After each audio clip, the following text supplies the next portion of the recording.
I'm just warning you, this may be a bit surprising.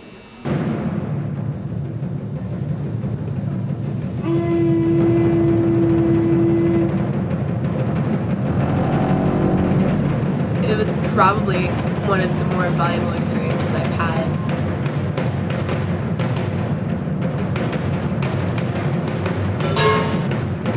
It was a lot of fun. Pretty cool, right?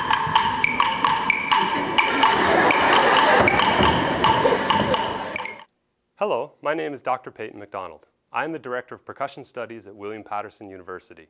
I recently had the privilege of traveling to Kentucky with 5 William Paterson music majors. We were there for a week, and during that time we gave 4 presentations a day to students kindergarten through 12th grade. This trip was sponsored and funded by New Performing Arts, a highly respected organization that brings professional and college-level artists to Kentucky. In the presentations, the William Paterson students performed standard percussion ensemble literature and explained to the Kentucky students the mechanics of percussion instruments and percussion music. The William Paterson students performed beautifully and really represented the university with the highest levels of professionalism. My name is Kirkpatrick. I'm Theo Metz. I'm Shannon Zachariason. My name is Jeff Brown. My name is Shannon McClure. I'm a sophomore. I'm a junior. I'm a sophomore. Kind of a junior. I'm a junior and I'm a music education major.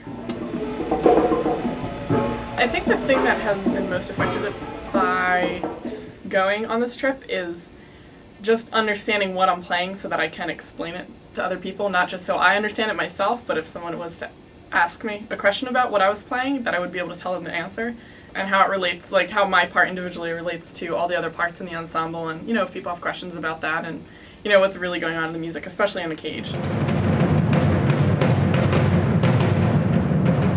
It's been a little different.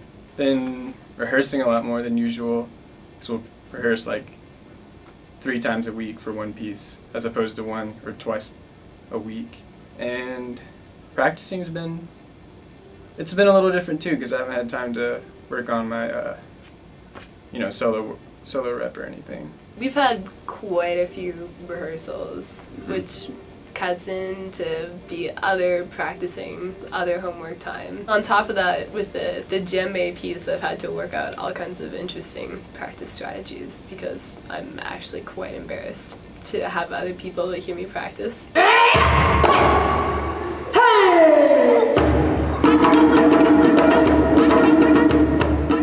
Working with the little kids and just seeing the reactions out of them, especially especially listening to so many different pieces because they're so young and they're so honest about it.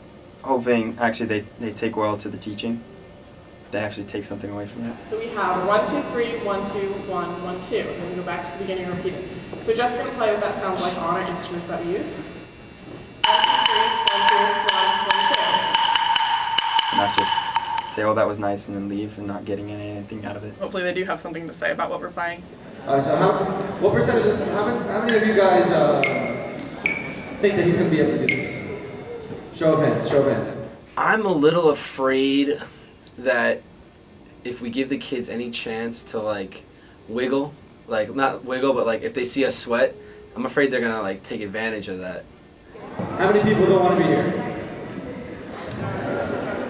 So, I mean, that would be the only thing I'm worried about. But, no, yeah, I'm really looking forward to it. I've never been to Kentucky. I've never been to that part of the United States, so I'm really excited. Well, I'm really looking forward to it. I'm sure it'll be very interesting, busy, a little strenuous. Didn't realize we were playing 4 schools a day for 5 days, but that's fine, get some good practice in with the pieces. So yeah, it'll be good.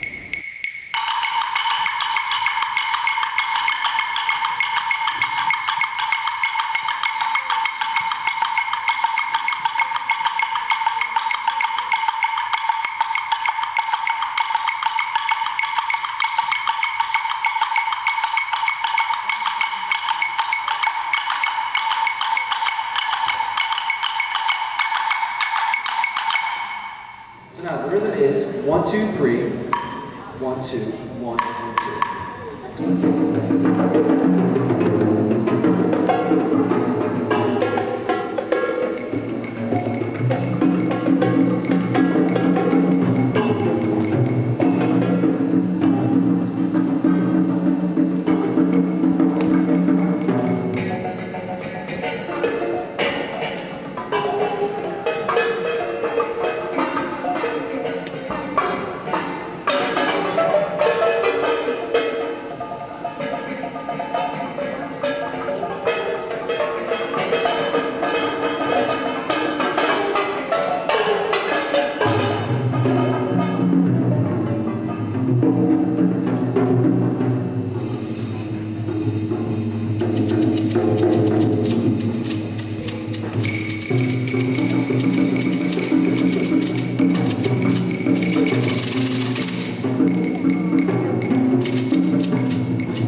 We'll just start out with the William Paterson kids playing it, and you guys can just hop in whenever you're comfortable.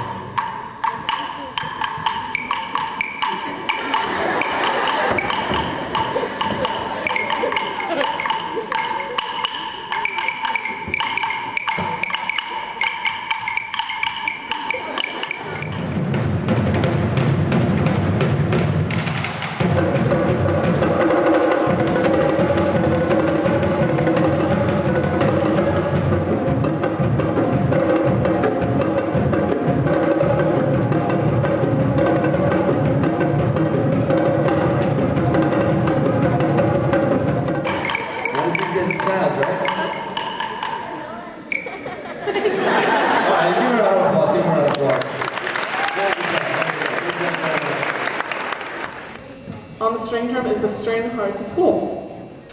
I thought it was overall just a great experience. Some of my favorite things were just seeing kids and how they reacted to some of the questions they asked. Actually, it isn't, because I'm not pulling on the string, I'm just keeping it taut so that when I rub the paper towel over it, it can vibrate more easily. I would rub the towel along the end of it like this, I can't get much sound out of it. I think really the most rewarding part about teaching and giving a presentation was to see, like, even if you just caught eyes in the audience with kids who are really into it, and really you could tell that they were understanding what we were talking about and that they were really interested in it. Like, that's pretty rewarding, I think, as a future teacher. If I pull it taut, I can grip it better. I don't consider myself a really good public speaker, and I was kind of concerned about that when we went down. Well, I'm going to talk about some of the instruments that we use. The first time it was kind of rough, but after a while you learn little tricks and like what people of that age, like what will draw their attention to you, like a lot of interaction. Like if you let them exert any amount of energy and just saying like yes or no, like that helps a lot. Or just kind of any interaction just to keep them focused on what you're doing, that helps a lot. Yes. It was interesting to see because it's stuff that, you know, I'm studying and I'm actually putting it to real life use as far as what the kids can comprehend at that age. How to talk to kids, like what level they're at. There was like terms we could use that up north I guess would be regularly accepted slang up here. Down there was not. No, William Paterson University is all general. We're just a part of it. They teach everything. There's nursing, pharmacy, there's all sorts of programs, degree offerings. As far as terms are involved that they'll understand. Sometimes we play in what we call unison, which is where two people play the same part at the same time. So Kurt's going to lay down a second row of dots that Theo's going to play for us. It was a really good experience because I feel as if I did serve a purpose. I did show the kids something. I did achieve what we went down there to do. And we see that they're both going to play the same rhythm, and whenever one of them plays, they both play. So both of them are going to play 1, 2, 3, 1, 2, 1, And 1, 2. our presentation was flawless. Like, by the end of the trip, like we could have done it in our sleep.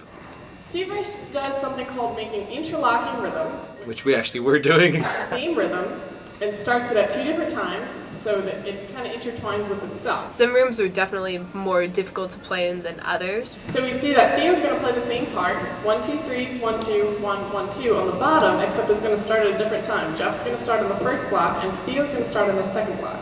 But it was actually really interesting to see how differently things sounded in the variety of gyms that we had.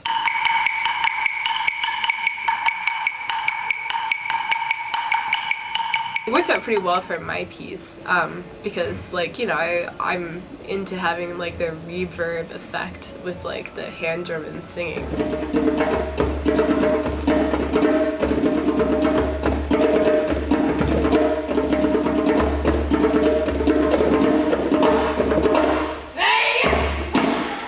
That was one of my favorite parts of it. I'm really glad that I took the opportunity to do a solo. Especially the one that I did that, like, I realized going into it that it took a lot of, like, chutzpah to be screaming and singing into a microphone, especially in front of a bunch of high school kids. I don't have all that much solo playing experience, so it was incredibly valuable. Just having to quickly, you know, go and, like, realized that I didn't, I had a bit of a skeptical audience, and to, dealing with that and trying to give it everything I had 4 times a day. Well, besides just physically exhausting, I think just because you were on the go, not only just loading your stuff and playing, but you had to be prepared to speak and, do that end of it as well. But it's kind of a pain going and waking up that early every day and unloading equipment, and most of the time it's for kids who not always want to hear you and hear what you have to say and what you're playing. But for the ones that did actually take to it and enjoyed what we were doing, it was really nice. He asked how much all the drums cost. Well, a lot of it is the schools, but for the most part, I'd say a lot. I feel that the younger the kids were, the more they enjoyed it. The less pretenses they had about music. That's the whole point, is that the cans are essentially free. If you go to certain restaurants, they don't want these. You could just take them and you have a drum. And the same with some of the shakers, the conch shell. The only way I've seen those parts of the country is in movies, and you can't really grasp the greatness of what's actually out there until you're actually there. Physically, the land was much different from what I'm used to seeing. I was floored, seeing all of this just farmland and this totally different style of living. Up here, people earn their living by getting up, going to work, getting in their car, driving to whatever destination they have to go to, and just working in that area and going back home. There, they wake up, go outside, and work. Yeah. Let's hope we do it again. It was a positive experience, being around those teachers, and the kids all were excited about it, and I think Kentucky has a bright future.